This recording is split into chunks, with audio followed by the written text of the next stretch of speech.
Bonjour, bienvenue sur le nouveau live Facebook, troisième édition. On se retrouve donc avec Christophe Bonnet, Françoise Bobo et moi-même, Jean-Claude Pilet, les trois élus du groupe Fonsorbe l'Humain d'abord. Aujourd'hui, nous avons prévu d'évoquer les propositions que nous avons faites depuis le début de ce nouveau mandat à travers le conseil municipal pour vous montrer que nous sommes actifs et que nous essayons de faire avancer la commune à travers des propositions très concrètes.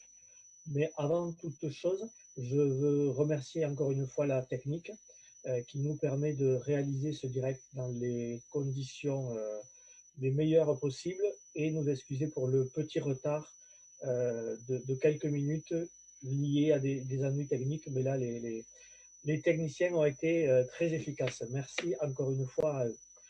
Pour avancer et présenter ce live Facebook, on aura aujourd'hui Nathalie qui va nous poser des questions, voilà, nous faire dire nos propositions et ce que l'on a essayé de faire en tant qu'élu depuis le mois de juillet 2020.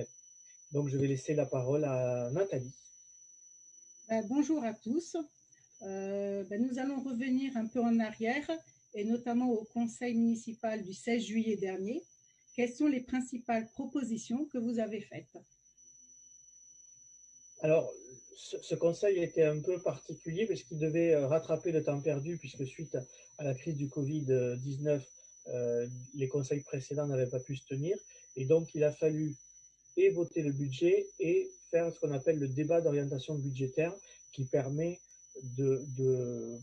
d'analyser, de parler et puis de se projeter sur les perspectives en termes de budgétaire pour la commune. Donc c'est un moment relativement important.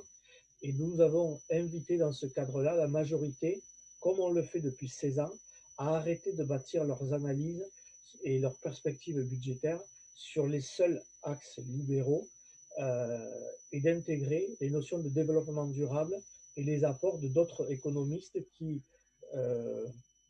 font des propositions pour voir l'économie d'une autre manière. Voilà. Et en même temps, qu'ils précisent très clairement dans leurs orientations les attentes en termes de développement durable et de cadre de vie, qu'ils arrivent à expliciter et ne pas rester sur des mots. Le développement durable, on peut y mettre tellement de choses qu'il faut arriver, et cadre de vie, c'est pareil, il faut arriver à des définitions précises et claires. Et quelle a été la réponse de la majorité? Eh bien, toujours pareil, aucun commentaire apporté. Voilà. Mais nous allons quand même insister sur chaque projet qui sera amené. Nous insisterons par rapport toujours au développement durable et le cadre de vie.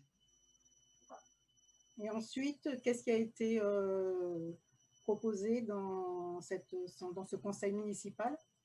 Alors, puisqu'on était sur la question budgétaire, il y a la question du budget en lien avec le Muretin Agglo, où on doit participer financièrement à cette collectivité, au Muretin Agglo.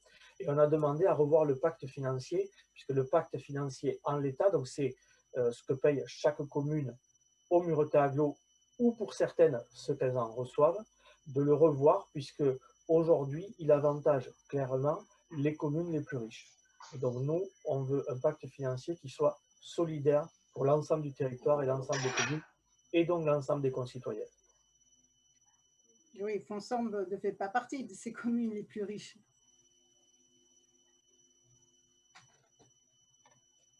Eh bien non, oui, Fonsorbe, comme on l'avait expliqué déjà dans un journal précédent, on n'a pas l'impression de récupérer les fruits de tout l'investissement financier que fait la commune et les Fonsorbais, bien évidemment. Donc voilà, mais la majorité nous a soutenus qu'elle y travaillait, qu'elle allait remettre un petit peu d'ordre là-dedans. Voilà. Quelle était la troisième proposition lors de ce conseil?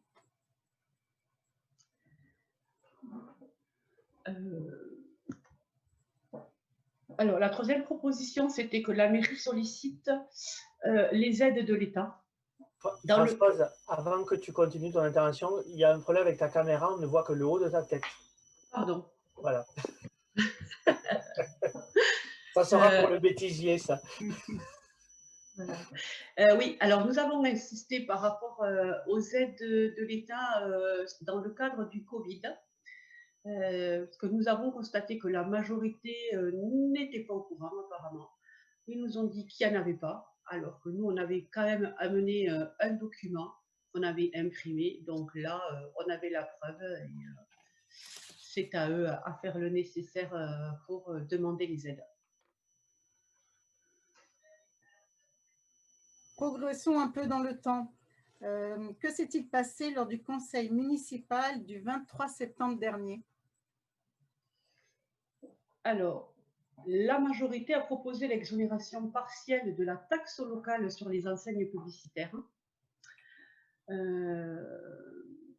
Mais nous avons proposé que ce soit aussi pour les métiers de bouche, une exonération totale, parce que c'est grâce à eux que les citoyens ont pu continuer à s'alimenter pendant le confinement.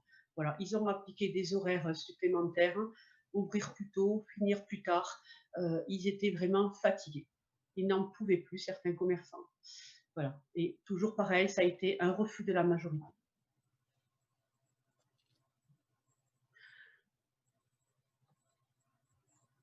Et nous proposons les ventes de biens qui sont réalisées par la mairie, que ce soit fait par le biais de vente aux enchères pour les terrains communaux. Et pourquoi cette proposition? Mais il nous paraît quand même plus clair, plus transparent et une meilleure équité. Voilà, les communes qui le pratiquent aujourd'hui s'en félicitent pleinement. On avait donné des exemples à la majorité. Voilà, donc cette proposition, dans un premier temps, a été retenue. Et puis, est-ce que c'est parmi les discussions au sein de cette majorité a priori, maintenant, ben, écoutez, l'enthousiasme a bien diminué et ça semble très compliqué techniquement. Alors peut-être que ben, nous n'aurons plus la maîtrise du choix des acheteurs. C'est peut-être un petit peu pourquoi aujourd'hui ils vont freiner sur cette proposition. Et qu'en est-il du recrutement d'agents municipaux? Alors, concernant le recrutement d'agents municipaux, en complément de recrutement de policiers municipaux que nous proposons, et ça fait déjà un petit moment, étant donné que l'effectif est sous-dimensionné au vu de la commune, nous avons proposé un recrutement de ASVP, c'est-à-dire agent de surveillance de la voie publique, et la mairie a bien dit on va y réfléchir, mais bon voilà, ce n'est pas tout à fait dans leurs idées, à savoir qu'il y en avait un avant. Voilà. Mais c'était pour soulager justement certaines missions de la police municipale qu'un AVSP peut faire. Pour continuer sur ce sujet du recrutement, il me semble que vous avez fait d'autres demandes. Oui, nous avons surtout aussi insisté sur le fait de revoir peut-être et de redéfinir les missions exactes de la police municipale pour notre commune. Bon, mais malheureusement, nous attendons toujours une réponse de la part de la majorité. Recruter qu'est-ce que je voulais dire? Oui, recruter des agents au sein de la commune de Fonsorbe, est-ce que ça ne coûte pas un peu d'argent?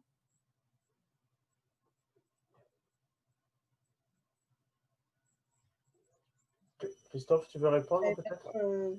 J'ai peut-être pas été assez claire dans ma question. C'est le fait de recruter. Est-ce que voilà, est-ce que ça va pas coûter un peu trop d'argent? Est-ce que c'est déjà chiffré? Comment? Parce que faire des demandes supplémentaires, est-ce que ça peut se faire réellement? Est-ce que la mairie de Fonsorbe peut le faire? Oui, ben, nous, dans le cadre de notre campagne, on avait chiffré tout cela et ça nous paraissait quand même aisé de le faire dans le cadre du budget et sans avoir de dépenses complémentaires. C'est une question après de rééquilibre des masses financières. Voilà, on a la possibilité d'embaucher du personnel. C'était notre point de vue durant la campagne. On avait annoncé des chiffres. Voilà. Mais bon, c'est peut-être pas la volonté non plus de la municipalité actuelle. D'accord, ok. Je compléterai en disant qu'on avait le chiffrage au niveau de propositions de la campagne qui était le moins élevé des trois listes en présence. Et qu'ils nous ont démontré dernièrement qu'ils n'avaient pas encore de vision sur le personnel qu'il était nécessaire d'avoir sur la commune pour bien fonctionner. Ils nous disaient qu'ils maîtrisaient tout ça. Sur le dernier conseil municipal, mais on y viendra dans une autre publication, ils nous ont apporté la preuve qu'ils n'avaient pas cette maîtrise. D'accord, ok. Un autre sujet avait été abordé, c'est le devenir de l'ancienne gare. Oui, tout à fait. On a fait la proposition de créer une commission, si possible avec les habitants, pour soumettre un projet de réhabilitation de cette ancienne gare, puisqu'elle est pour l'instant laissée à l'abandon. On ne voudrait pas que l'édifice s'écroule et on voudrait remettre en valeur ce patrimoine communal. La majorité a dû être forcément d'accord sur un tel sujet.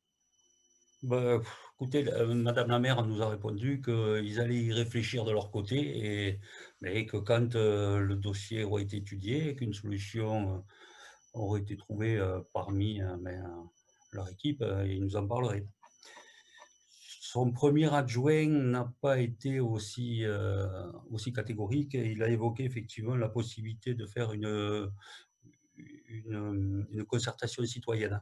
Voilà. Mais sa proposition, a priori, n'a pas fait l'unanimité au sein de leur équipe. Nous attendons, mais nous ne lâcherons pas le sujet. Hein. J'ai pu en plus encore l'évoquer lors d'une commission en début de semaine. Okay. Excuse-moi Nathalie, avant que tu enchaînes avec d'autres questions, un rappel, les personnes qui suivent le direct, s'ils veulent poser des questions, ils peuvent le faire via les réseaux sociaux. Je sais que certains le font régulièrement, donc n'hésitez pas, on prendra un temps s'il y a des questions. Vous pourrez répondre à la fin comme on a fait sur tous les lives précédents. Voilà, excuse-moi Nathalie, mais j'avais oublié de le préciser en introduction.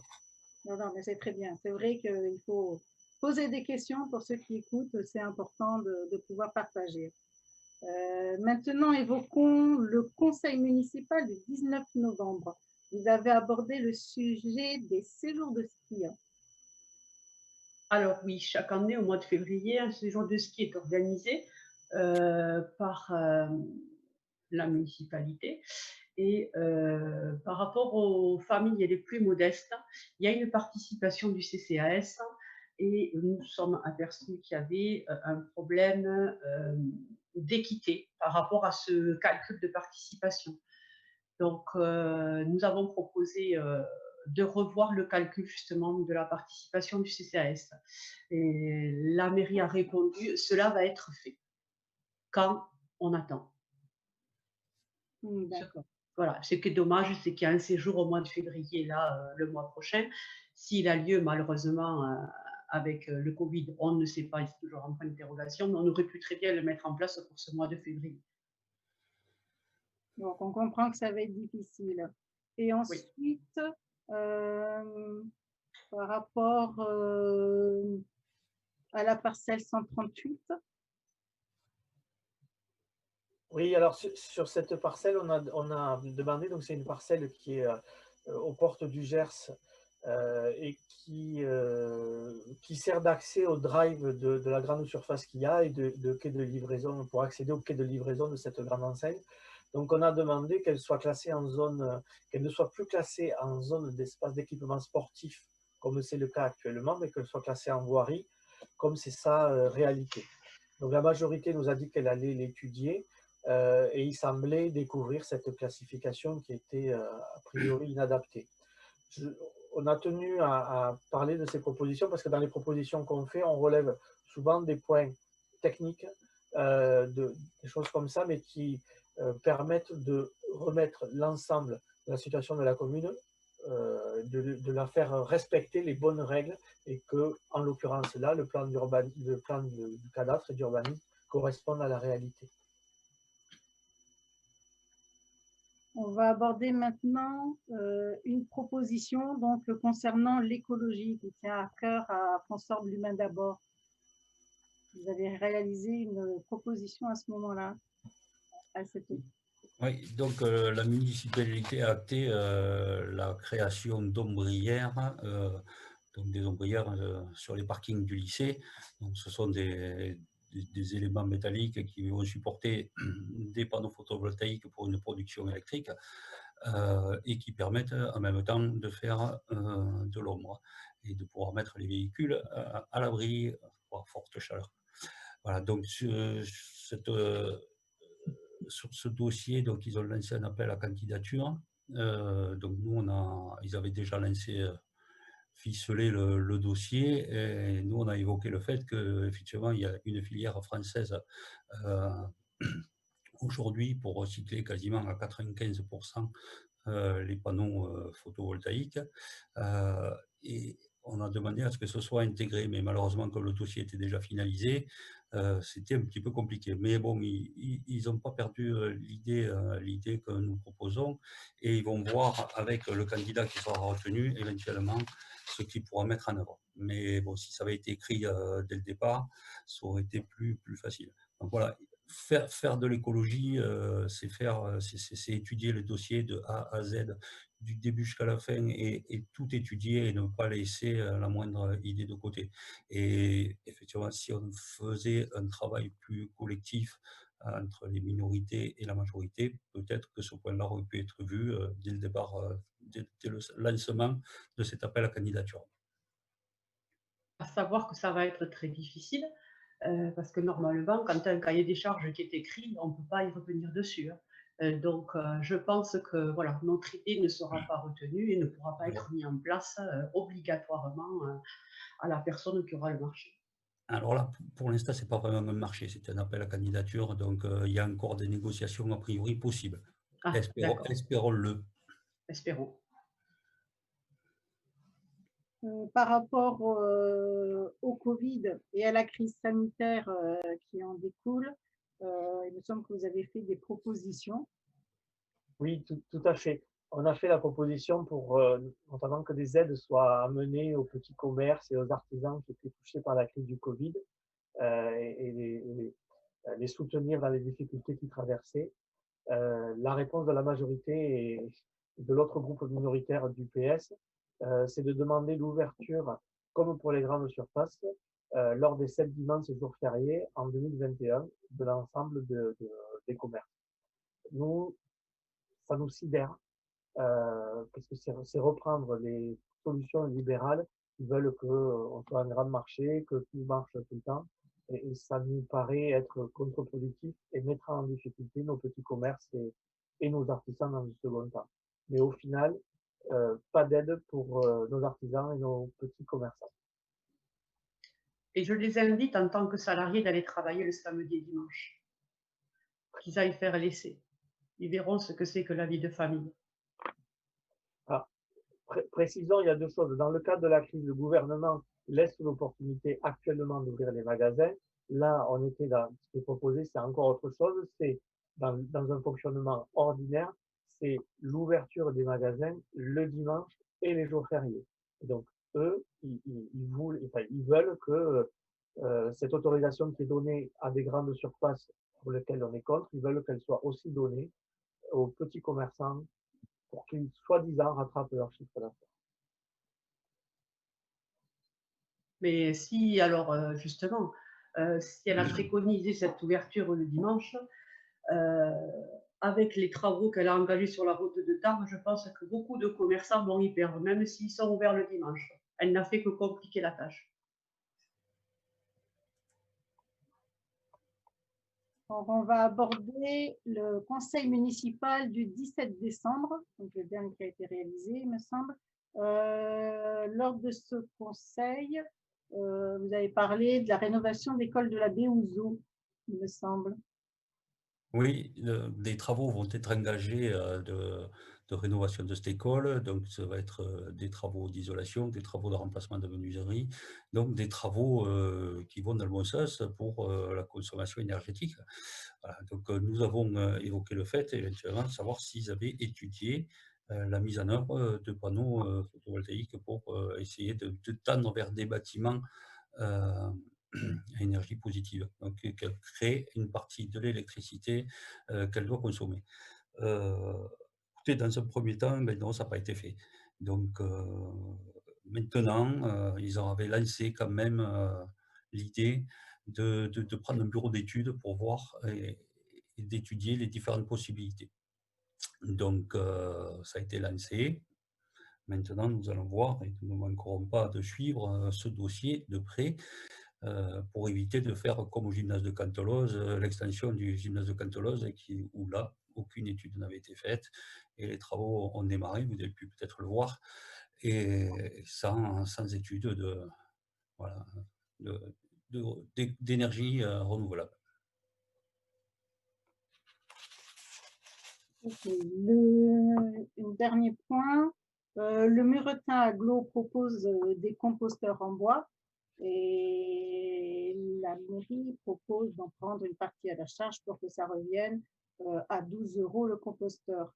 Il me semble que vous avez une proposition encore plus écologique et citoyenne que l'achat de ces composteurs.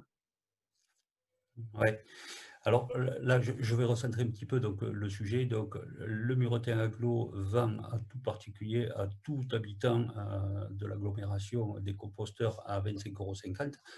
La municipalité, pour tendre, elle, un peu plus vers le zéro déchet, a souhaité, dans le cadre donc, des ateliers rattachés à l'agenda 21, souhaiter donc acheter des composteurs et participer financièrement à cet achat. Donc, il a été décidé donc, que la municipalité achetait à 25,50 € comme tout particulier et revendait à 12 €. Donc, 150 composteurs en bois qui arrivent du Muretin Agglo, qui sont construits, fabriqués par les prisonniers, excusez-moi, de la maison d'arrêt de Muret. Voilà, donc ces composteurs vont arriver prochainement et donc il y aura 150 heureux bénéficiaires à feu sorbet qui pourront l'acheter à 12 €.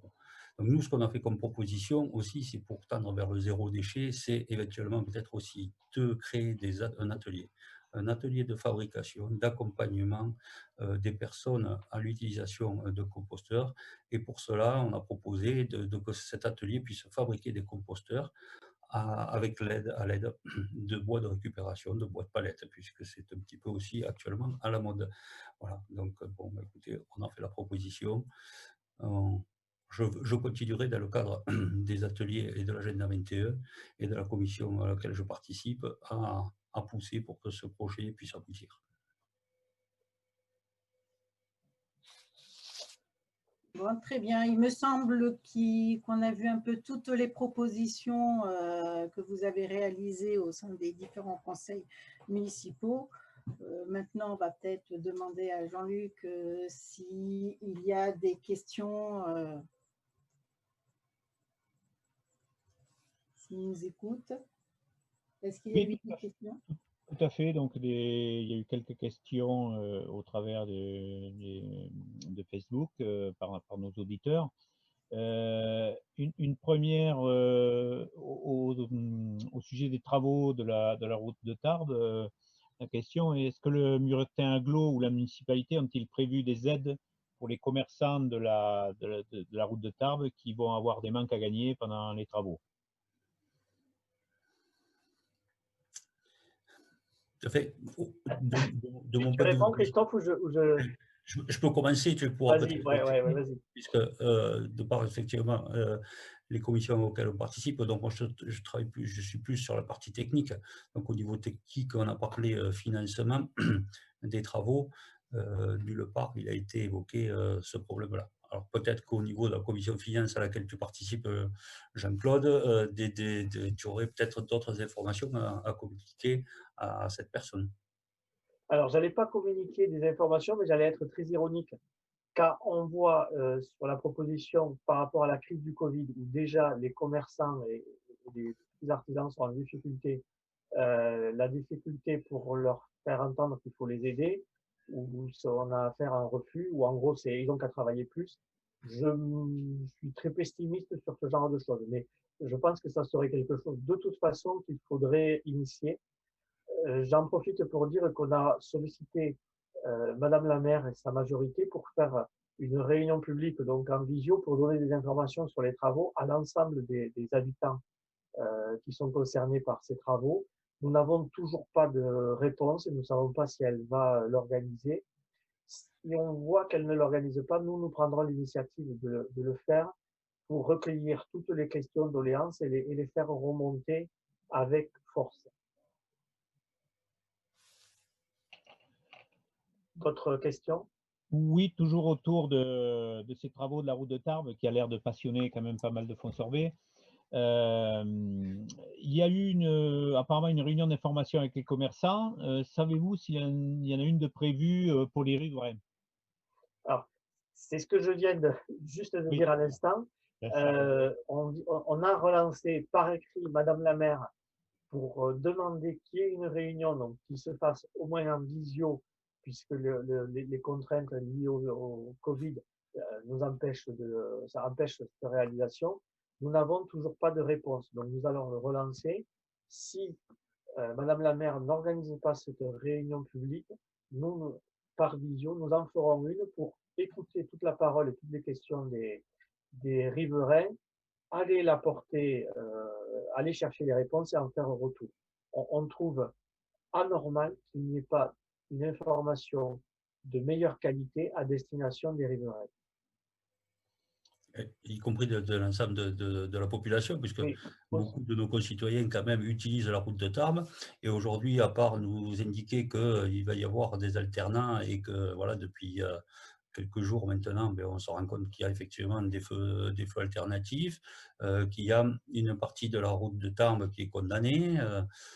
Voilà, il n'y a pas d'autres informations. Seulement sur le site internet de la mairie, quand même, il a été évoqué une réunion avec les commerçants et avec les riverains. À notre connaissance, elle ne s'est pas faite. Oui, c'est pas fait. Non. À savoir que certains commerçants ont appris cette semaine, quand ils ont vu intervenir justement les chefs de travaux, qu'il allait y avoir des coupures d'eau et d'électricité. Voilà. Donc sur certains commerçants, et d'ailleurs le laboratoire d'analyse, ils sont très embêtés parce que tout ça n'avait pas été renseigné. Hein, voilà. Donc c'est très, très difficile pour eux. Et malheureusement, ce n'est que le début. Hein. Les travaux, nous le rappelons, devraient avoir une durée de 6 ans. Oui.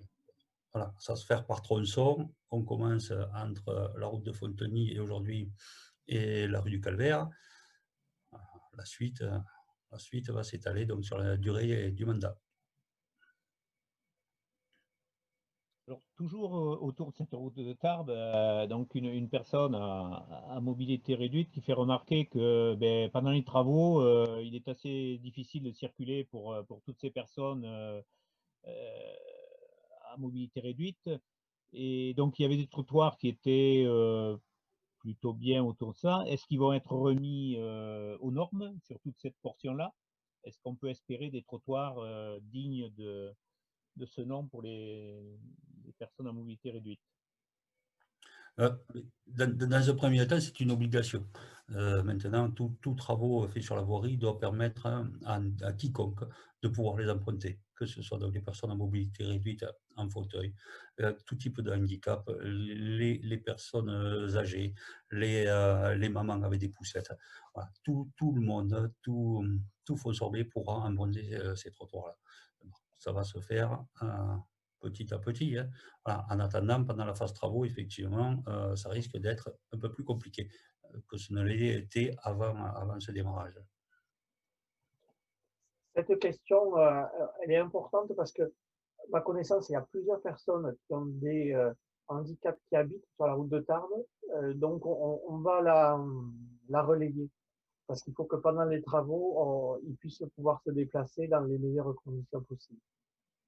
Donc, une commission handicap a été créée, donc à laquelle je devrais participer, et qui, depuis le début de mandat, ne s'est pas encore réunie. La municipalité, la majorité a voulu que des personnes de la société civile y participent. Elles ont été désignées, maintenant ça va faire près d'un mois. Donc j'attends avec impatience, nous attendons avec impatience la première réunion de cette commission pour pouvoir évoquer justement déjà dans un premier temps ce sujet-là. Donc une autre question toujours sur, autour de ces travaux de route de Tarbes qui passionnent pas mal.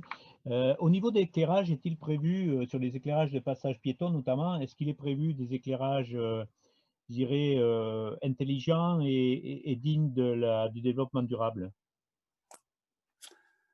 Eh bien, pour l'instant, il n'y a rien de prévu, même pas un éclairage normal. Voilà, donc j'avais relevé ce point-là lors de la commission qui nous a présenté la nouvelle mouture des travaux. Écoutez, voilà, nous, on avait fait également aussi cette proposition d'éclairage sur d'autres sites de la commune, sur la route de Brago. Voilà, ils doivent créer un passage piéton. On avait un éclairage par contre de passage piéton. On avait fait cette proposition-là d'éclairage LED avec un détecteur de présence qui nous paraissait quand même aller dans le bon sens vis-à-vis de l'écologie et du développement durable. Donc voilà. Aujourd'hui, donc, sur la route de Tarbes, comme ce n'est pas réglementaire d'éclairer des passages piétons, même si la dangerosité, je l'ai relevé, la dangerosité est là, eh bien, on n'en aura pas.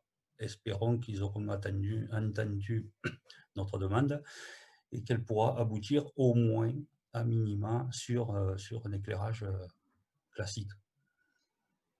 Christophe, excuse-moi, tu peux redire, je trouve ça fabuleux, j'ai envie de le re-entendre.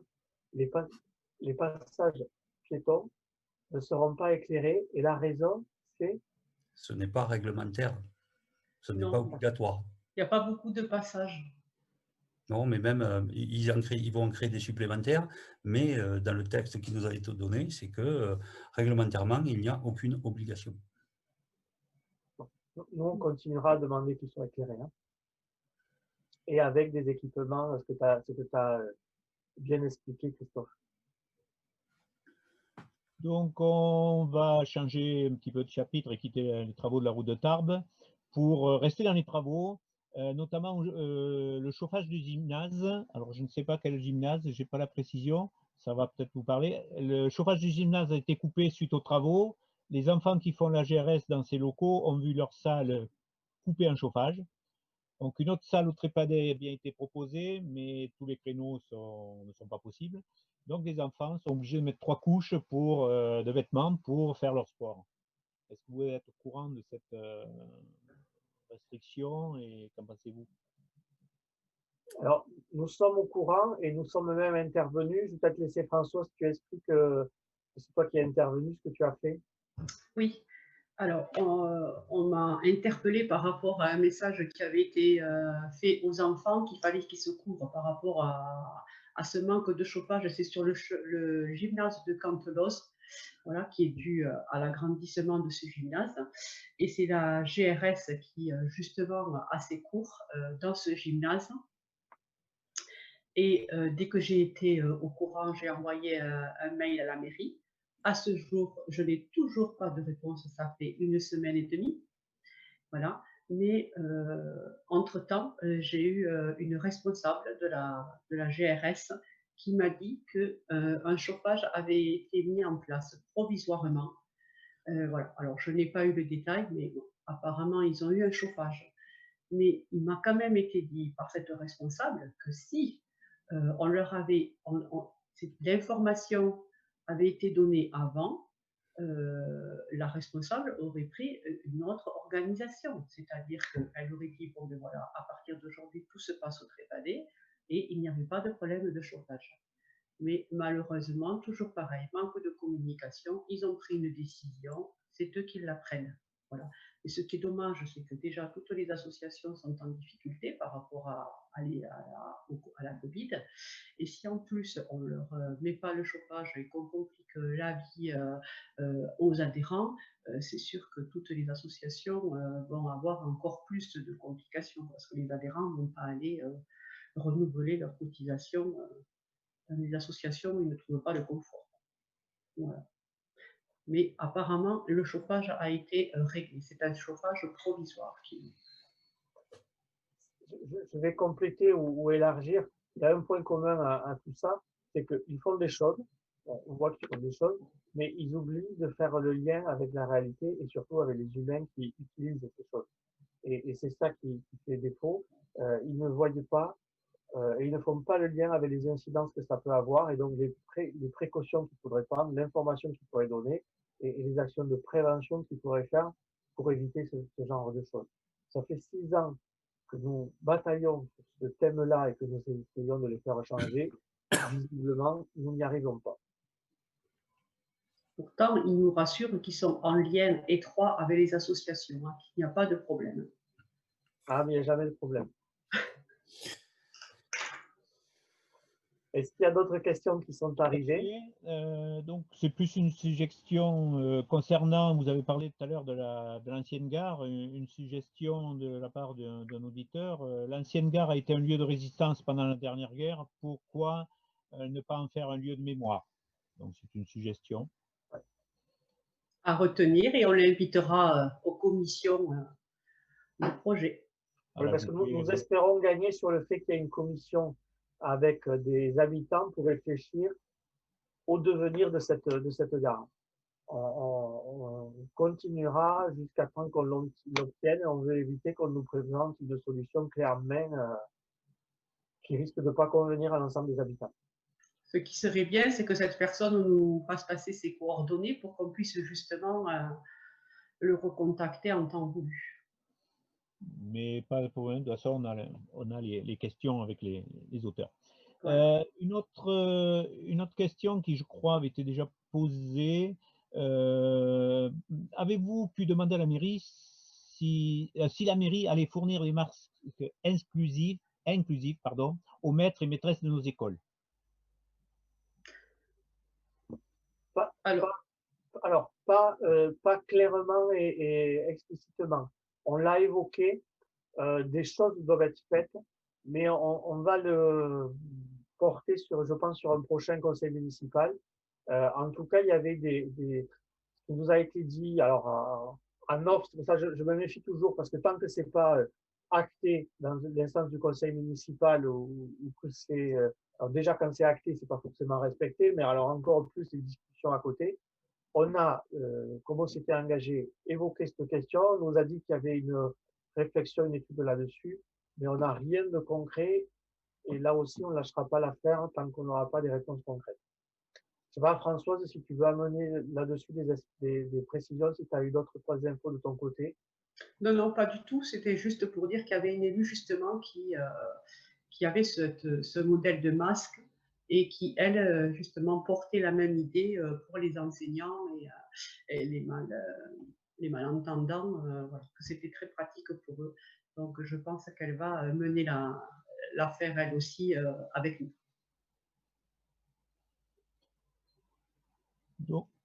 Donc une autre question remarque et question également d'un commerçant de la zone de Moundran qui se plaint de subir, lui et ses clients, un acharnement de la part de la police municipale qui verbalise régulièrement ses clients parce qu'ils se gardent sur les trottoirs à proximité. Et de plus, ils viennent d'être installés sur le trottoir devant chez lui des rochers, donc qui empêchent le stationnement et donc qui obligent à les stationner Et apparemment, la police municipale semble s'acharner sur cette rue et surtout autour de ces commerçants. Est-ce que vous en avez été informé et est-ce qu'il y a possibilité de faire quelque chose? Christophe, tu réponds pour l'aspect technique, pour l'ensemble si tu veux, mais je laisse dire l'aspect technique puisque tu as déjà fait des choses. Alors, faire quelque chose, ça va être compliqué parce que la décision a été prise, a priori, est mûrement réfléchie. Aujourd'hui, dans un premier temps, donc, suite à des plaintes de riverains, donc des blocs rochers ont été, ouais, un riverain, excusez-moi, un riverain, et un riverain qui risque de quitter prochainement la commune en plus. Donc des rochers ont été installés et les services techniques attendent la réception de bordures qui seront collées juste derrière la bordure du trottoir, qui seront collées pour faire quelque chose de plus propre que les rochers, permettre surtout aussi aux personnes en poussette ou personnes handicapées moteurs et qui utilisent des fauteuils de pouvoir circuler, puisqu'aujourd'hui, en plus de ces rochers qui gênent effectivement le stationnement des clients, donc de notre interlocuteur, les personnes à mobilité réduite ou les mamans avec poussette, mais ont du mal à pouvoir circuler sur le trottoir. Donc il m'a été répondu que ces clients, les clients, monsieur, vos clients, ce serait bien qu'ils aillent stationner un peu plus loin à côté sur le parking qui est à leur disposition. Voilà. Donc pour l'instant, a priori, la décision a été prise. Ça risque d'être compliqué, mais on essaiera quand même de faire ce qu'on peut. On va voir un petit peu, mais insister. Voilà. Et après, peut-être que vous aussi, en tant que commerçant, quand même, vous faites vivre la commune. Et peut-être aussi aller voir, je ne sais pas si cette personne a fait une démarche auprès de la municipalité, à évoquer déjà le sujet avec eux, quelles sont les réponses qui lui ont été apportées. Voilà pour moi, pour ma part, ce qui m'a été dit. Alors, ce qu'a dit Christophe, on s'en était soucié parce qu'il y avait la question du déplacement des personnes à mobilité réduite. Je suppose, j'en fais le pari que la municipalité n'a pas averti les commerçants de ce qu'ils faisaient. À partir de l'intervention d'une personne, action-réaction, sans voir encore une fois la globalité du problème. Et inviter à utiliser un parking qui donc est celle d'une grande surface, mais qui est un parking privé. Donc là aussi, pour un problème de circulation publique, de stationnement dans la voie publique, on va renvoyer sur quelque chose qui est du domaine privé. Ça nous semble encore une fois assez léger dans l'analyse et dans la réponse. Donc on va nous revenir à la charge. Si l'intervenant, le commerçant le souhaite, nous on est prêt à se mettre en contact avec lui pour avoir la confirmation, mais j'en suis sûr qu'il n'a jamais été prévenu au préalable. Et donc c'est aussi comment on permet à chacun de fonctionner avec les nouvelles modalités. Il y a notamment les distributions de colis et ces livraisons de colis qui fonctionnent beaucoup. Ça fait du passage, mais voir comment une commune l'intègre et aide les commerçants, mais c'est aussi les fonds sorbets dans la gestion de cette nouvelle problématique. Et une dernière chose, je pense que si la police municipale passe, c'est qu'elle a des consignes. Donc on va de toute façon remettre cette question sur la table parce qu'elle nous paraît traitée de manière assez inéquitable.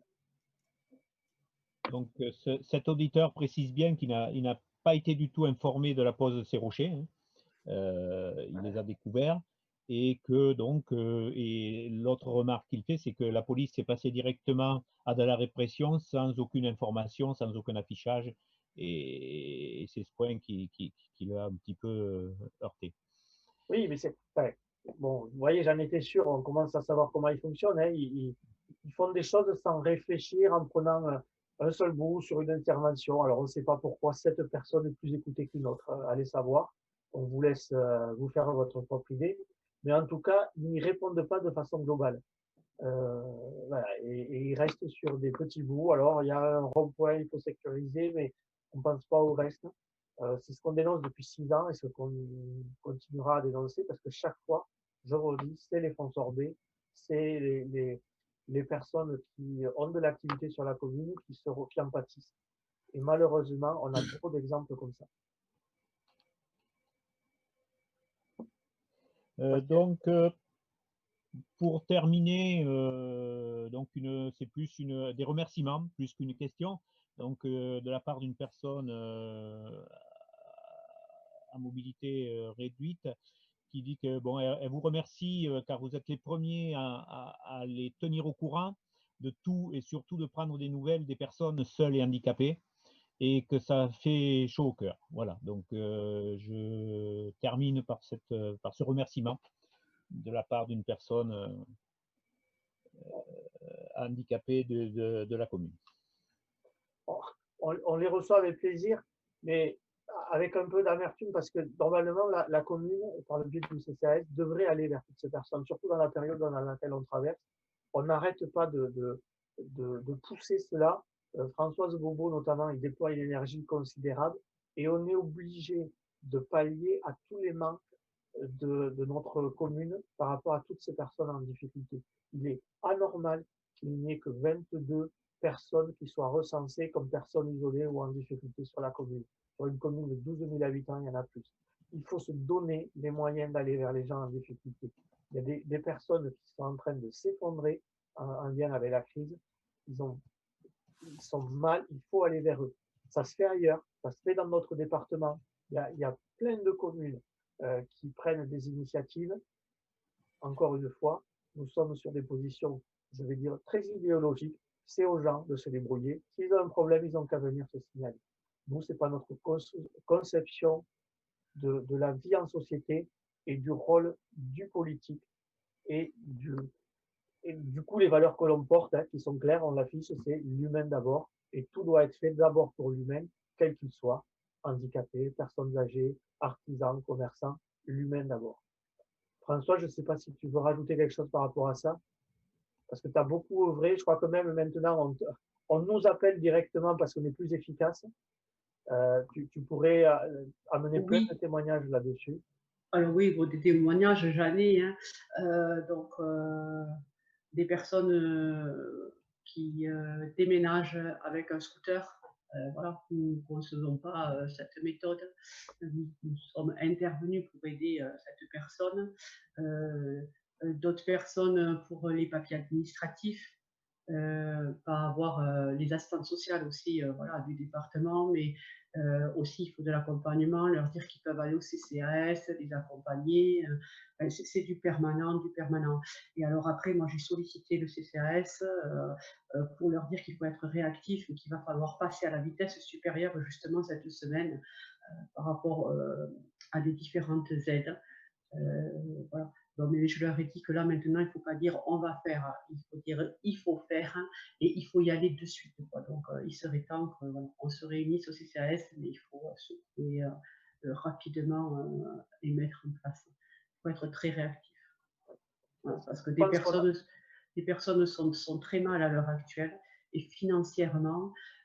Voilà, encore aujourd'hui, une personne qui dormait dans sa voiture, donc là normalement ça devrait se régler. Voilà, le CCAS se prend en compte, mais c'est vrai qu'il faut toujours interpeller, il faut toujours être sollicité pour ce question d'aménagement. Voilà, c'est mettre un système en place. J'ai proposé, on va voir ce qui va être pris en compte pour aider les personnes à pouvoir s'équiper en électroménager et en meubles. Voilà. À bas coût, bien sûr, tout en allant dans les ressourceries et tout. Je veux dire, le CCAS peut faire un geste et aider toutes ces personnes. L'idée est lancée, maintenant c'est à eux à la prendre. Il y a beaucoup de gens qui sont en train de tomber dans la précarité avec des difficultés, qui n'étaient pas habitués à ça et qui sont vraiment perdus. Donc, il faut que c'est le devoir des gens qui sont un peu préservés d'aller les aider. Et je rejoins Françoise, et là, nous avons décidé, donc c'est par sa voix, de changer de ton et d'être un peu plus ferme, parce que là, ça devient inentendable et inadmissible, toutes les situations qu'on découvre, et qu'il fasse secouer comme ça et venir plusieurs fois pour que des aides et des interventions soient faites, je le redis, purement inentendable et inadmissible. Ce manque de solidarité est inentendable. Nous pouvons vraiment remercier les associations caritatives qui, elles, font un travail formidable, par contre, sur la commune. Et tous les fonds sorbets qui soutiennent, qui répondent, qui aident les associations caritatives, qui font des dons, qui soutiennent Fonds Sorbe Solidarité, qui répondent à tous les appels que l'on lance. C'est vraiment super, et on tient encore à les remercier. Il faut que cette solidarité, elle existe, elle se développe encore plus, elle est primordiale pour passer cette crise qui n'est pas encore terminée et y faire face. Est-ce qu'il y a d'autres questions? Non, pas vraiment, juste une petite, peut-être une petite précision autour de la situation de l'association Dominique, qui fait l'objet de beaucoup de publications ces derniers temps. Ouais. Est-ce que vous pourriez peut-être apporter quelques précisions? Oui. Alors, on comptait terminer là-dessus, mais on va l'évoquer maintenant. Donc, l'association Dominique, c'est une association qui existe depuis des dizaines d'années sur la commune, qui accueille des enfants à lourd handicap, qui s'autofinancent. Donc, vous le voyez souvent pour ceux qui habitent la commune, les lotos, autres initiatives, etc., qui depuis quelque temps, parce que c'est aussi une problématique, prend en charge des enfants autistes. Ils sont souvent une chance inégalée pour des parents qui n'ont pas d'autre solution parce que tous les dispositifs, entre guillemets, du service public ou organisés par l'État sont saturés et ne répondent pas. Et donc, il y a des parents, ils n'ont que cette solution pour pouvoir souffler un peu parce que ces enfants qui ont des lourds handicaps, c'est fatigant de les prendre en charge. L'amour, des fois, ne suffit pas. On a besoin de se reposer parce que c'est très compliqué. Et c'est souvent leur seul lieu. Il y a des parents qui viennent de très loin pour que les enfants soient pris en charge sur cette association-là. Leur financement était donc précaire. Ils espéraient, avec la section autisme, avoir un financement pérenne. Donc, ils viennent d'apprendre qu'ils ne l'ont pas. Et en plus, avec le Covid, ils n'ont pas pu faire les animations qu'ils faisaient habituellement, qui leur ramenaient des fonds nécessaires. Donc là, il va leur manquer 60 000 €. Et s'ils n'ont pas cet argent, ils ne vont pas pouvoir continuer. Donc, une cagnotte est ouverte en ligne. Donc, il va y avoir aussi une action pour influencer les pouvoirs publics. Donc, de mémoire, c'est le dimanche 24 janvier, place du Capitole, il y a un sitting. Il faut être habillé en bleu, si je ne me trompe pas sur la couleur, c'est la couleur de l'autisme. Et là, on invite tout le monde à y participer. Et le plus grand monde est de le faire savoir en respectant les barrières. Mais il faut y aller parce que ils aident vraiment des familles et puis des enfants qui ont des pathologies. La commune donc relaye cette cagnotte, c'est très bien. Nous espérons qu'elle va aller au-delà en accordant une subvention. Pour mémoire, il n'était subventionné que de 180 € chaque année. La dernière grosse subvention qu'ils ont eue, c'est 1 600 €. Ça remonte à 3 ans, que je ne dise pas de bêtises. Et c'est parce que nous étions intervenus très, très fortement pour que la subvention arrive à ce montant-là, tellement nous trouvons fabuleux le travail que font ces bénévoles et ces professionnels de cette association et du service qui rend. Et on tient encore une fois à leur rendre hommage et à dénoncer la carence des pouvoirs publics qui ne créent pas suffisamment de place par ailleurs pour répondre aux besoins et qui laissent les enfants et les familles en grande détresse. Voilà. Je pense avoir, je ne sais pas si vous voulez rajouter quelque chose, mais en tout cas, on soutient grandement toutes les actions et l'implication de l'association et du personnel de cette association. S'il n'y a rien d'autre, on va, parce que comme l'heure avance, on va essayer de tenir les horaires qu'on s'était fixés. Jean-Luc, je ne sais pas s'il y a d'autres remarques ou d'autres questions. Non, non, on peut s'arrêter là pour ce soir au niveau des questions. Bon.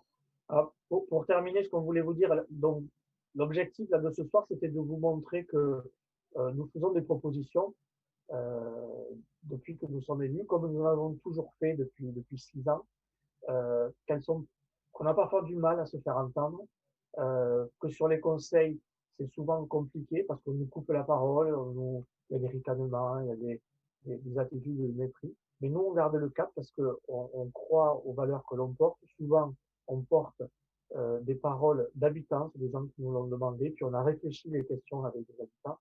Donc, on continuera à faire ça et de porter des propositions qui nous semblent être dans l'intérêt de la commune, en tout cas du plus grand nombre.